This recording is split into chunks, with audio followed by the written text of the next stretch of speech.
Selamat pagi Bapak Ibu dan saudara-saudari terkasih umat lingkungan Benediktus.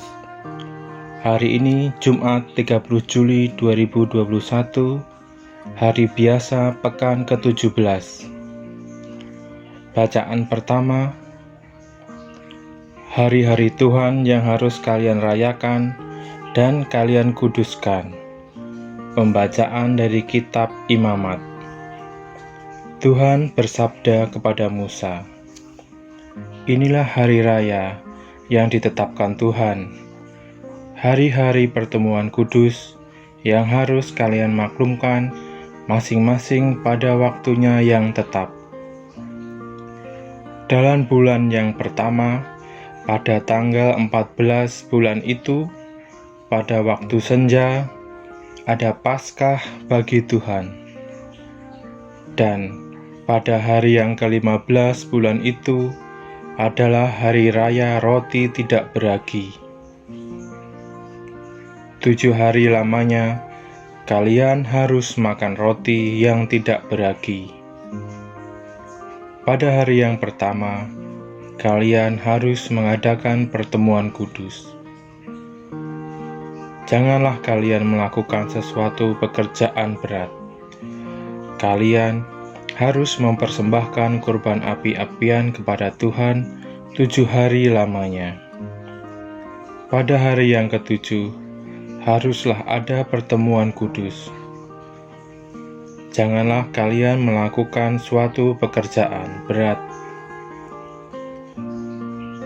Tuhan bersabda pula kepada Musa, "Berbicaralah kepada orang Israel dan katakanlah kepada mereka, apabila kalian sampai ke negeri yang akan kuberikan kepada kalian, dan kalian menuai hasilnya, maka kalian harus membawa seberkas hasil pertama dari penuaianmu kepada imam. Dan imam itu haruslah mengunjukkan berkas itu di hadapan Tuhan, supaya Tuhan berkenan akan kalian. Imam harus menunjukkannya pada hari sesudah Sabat. Kemudian kalian harus menghitung mulai dari hari sesudah Sabat itu, yaitu kalian membawa berkas persembahan unjukan, haruslah genap 7 minggu.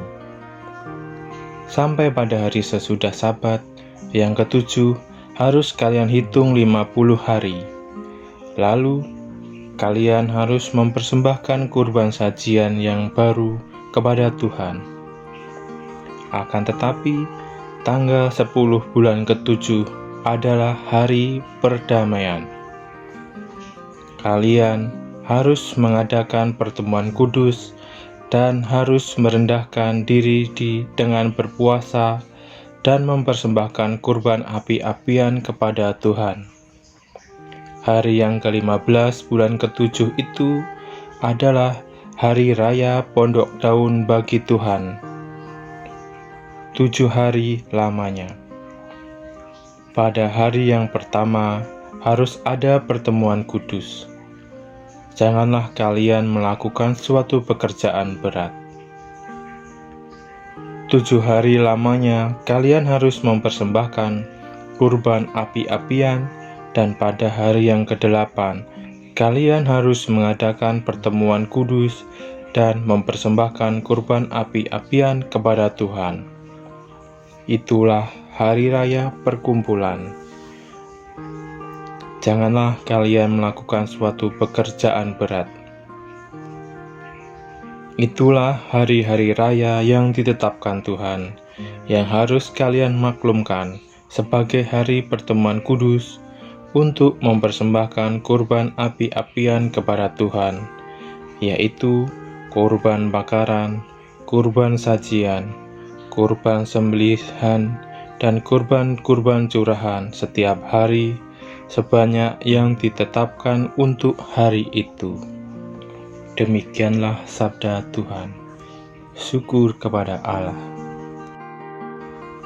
Bacaan Injil.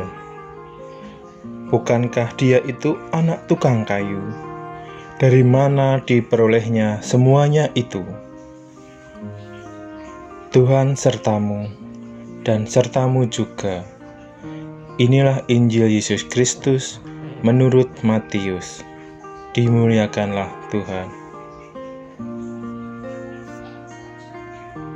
Pada suatu hari, Yesus kembali ke tempat asalnya.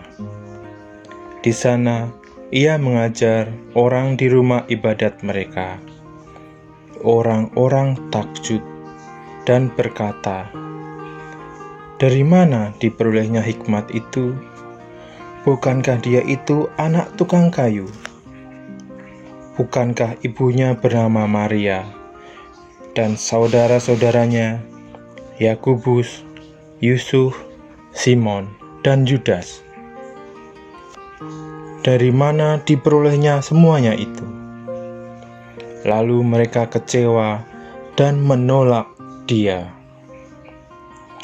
Maka Yesus berkata kepada mereka, "Seorang nabi dihormati di mana-mana, kecuali di tempat asalnya sendiri dan di rumahnya." Karena ketidakpercayaan mereka itu, maka Yesus tidak mengerjakan banyak mujizat di situ. Demikianlah Injil Tuhan. Terpujilah Kristus. Renungan diambil dari Inspirasi Batin tahun 2021. Jika kita mendapat tamu di rumah atau komunitas kita, apalagi tamu itu orang yang sangat dekat dengan kita, atau orang yang sangat kita hormati. Lalu, tamu itu menginap. Bisa saja kemudian kita mengambil cuti atau pamit kerja. Kita ingin melayani sebaik-baiknya tamu kita di rumah. Menghormati orang yang kita kasihi tentu dapat berupa pemberian waktu kita seutuhnya dan sebanyak-banyaknya bagi mereka. Juga kalau itu berarti kita harus membebaskan diri dari berangkat kerja jika itu hari kerja. Bacaan pertama hari ini menyampaikan hari-hari raya bagi orang-orang Yahudi. Setiap perayaan pesta ada hukum dan aturannya. Yang ingin kita renungkan adalah permintaan Tuhan agar pada hari-hari besar semacam itu janganlah melakukan suatu pekerjaan berat. Bukan hanya pada hari-hari raya saja, tetapi bahkan pada hari Sabat. Orang-orang Yahudi tidak boleh bekerja karena hari itu dikuduskan bagi Tuhan. Tentu saja, hari Sabat orang Yahudi telah dilampaui dan diganti dalam iman Kristiani, sebab Yesus adalah Tuhan hari Sabat.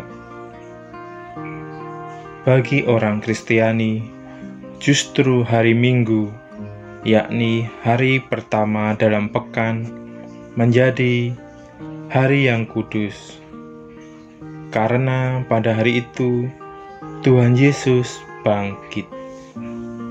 Nah, pada hari Minggulah kita diminta oleh gereja untuk tidak bekerja.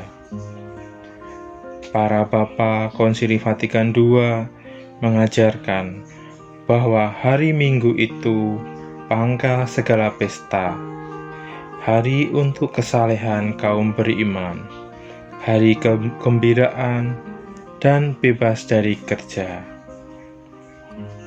Puji Tuhan bahwa hari Minggu selalu menjadi hari libur nasional dan bahkan hari libur internasional. Mengapa hari Minggu libur?